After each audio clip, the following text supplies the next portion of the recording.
सभी हमारे पत्रकार बंधु, आज का प्रेस वार्ता, प्रेस कॉन्फ्रेंस महत्वपूर्ण है और मुझे बताने में भी बड़ी खुशी हो रही है कि बिहार का जब चुनाव हुआ था वो राष्ट्रीय जनता दल को सबसे बड़े दल के रूप में जनादेश दिया था। यानी सिंगल लार्जेस्ट अगर कोई पार्टी थी तो राष्ट्रीय जनता दल थी। उसके बाद हम लोगों ने देखा, सब लोगों ने देखा कि भाजपा के लोग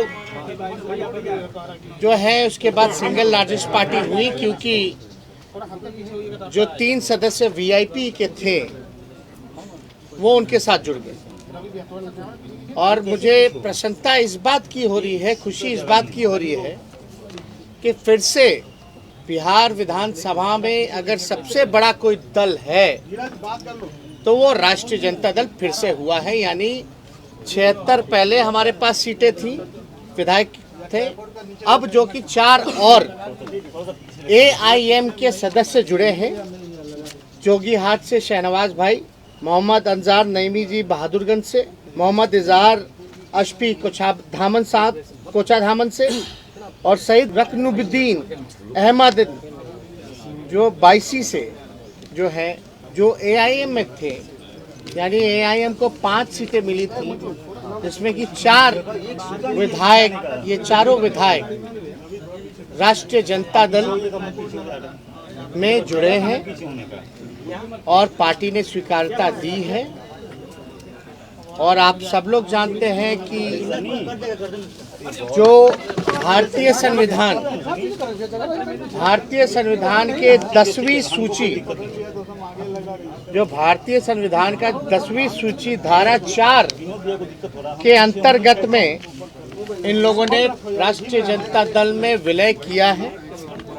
यानी मिनिमम जो है, आपको किसी भी दल का अगर विलय होता है तो 66% होना चाहिए। और आप सब लोग जान रहे हैं 5 में से 4 जो एमएलए जो ज्वाइन किए एआईएम के, यानी हमारे पास 80% है, जो कि नियम कायदा भारतीय संविधान का जो अनुच्छेद जो है, सूची जो है 10वीं सूची के धारा 4 को फुलफिल करता है। इसी टेक्निकल रूप में ये ज़रूरी होता है कि जो इन्होंने प्रस्ताव दिया, जो इन्होंने अध्यक्ष जी के नाम पे दिया चिट्ठी, कि इन चारों की इच्छा है कि राष्ट्रीय जनता दल ज्वाइन करे, तो फिजिकल रूप से हम लोग आज बिहार विधानसभा भी गए और फिजिकली जो है चारों विधायकों की पेशी आदरणीय अध्यक्ष जी के समक्ष हम लोगों ने रख दिया। हम लोग मिलकर के भी आए हैं और आप लोग सब लोग जान रहे हैं कि हम इन सभी चारों विधायकों का आभार प्रकट करना चाहते हैं। शहनवाज भाई हुए, नईमी साहब हुए, मोहम्मद इजहार अशफी साहब हुए, रकनुद्दीन अहमद साहब हुए, चारों विधायकों का हम धन्यवाद और आभार प्रकट करना चाहते हैं कि इन चारों के आने के बाद जो अभी राष्ट्रीय जनता दल के हैं, जिन्होंने अभी ज्वाइन किया है, चारों आरजेडी के नए विधायक का ताल्लुक राष्ट्रीय जनता दल से पुराना रहा है। 2005-10 में लोगों ने चुनाव भी लड़ा है और शहनवाज भाई तो 2015 में विधायक ही थे राष्ट्रीय जनता दल के। तो इनकी वापसी जो है, घर वापसी हुई है, जिससे हमारा दल महागठबंधन मजबूत हुआ है। और देश के हालात को देखते हुए इन लोगों ने जो फैसला लिया है, ये बाकायदा लीडर फैसला है। और हम लोग सब लोग चारों जो नए राष्ट्रीय जनता दल के विधायक हैं, उनको राष्ट्रीय अध्यक्ष जी से भी हम लोगों ने मिलवाया है। उनका भी आशीर्वाद सभी लोगों से प्राप्त हुआ, सभी लोगों पर। तो बड़ी खुशी की बात है कि फिर से पुनः इन लोग देश के हालात को देखते हुए इतना निडर फैसला लेते हुए पुराने घर में वापसी इन्होंने की है। इसलिए हम लोग दिल से इसका स्वागत करते हैं। तो नहीं, हम चाहेंगे कि चारों जो विधायक हैं वो भी अपनी बात जो है आप लोगों के साथ सामने रखें। उसके बाद जो सवाल का जवाब होगा हम सवाल का जवाब देंगे। अभी जो देश का हालत है उसको देखते हुए महागठबंधन को मजबूती करने के लिए हम लोग एक प्लेटफॉर्म में आने का काम किए हैं ताकि देश का जो हाल है वो देख रहे हैं। इसी की वजह से हम लोग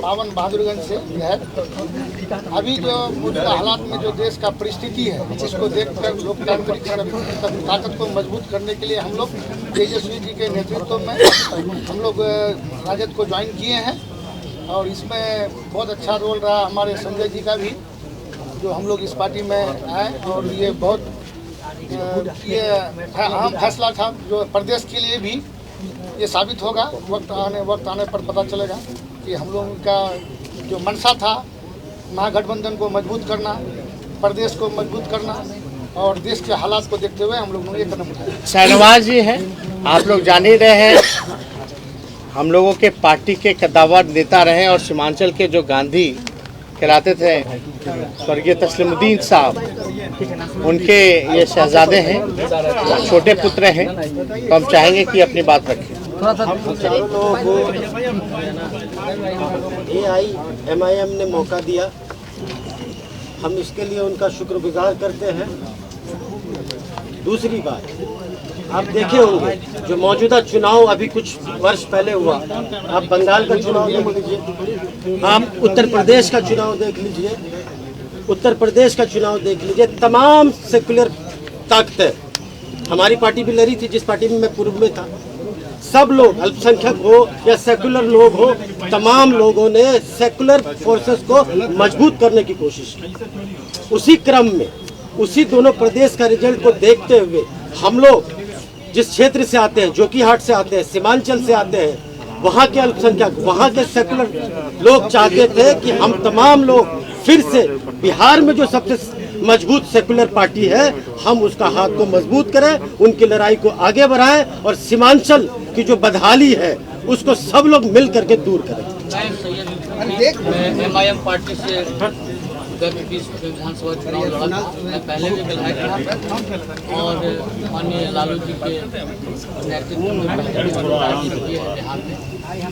और अभी मौजूदा हालात में जो मुल्क के हालात में सारे सेकुलर एक प्लेटफॉर्म में आके सामुदायिक शक्तियों के खिलाफ चुनाव लड़ना है।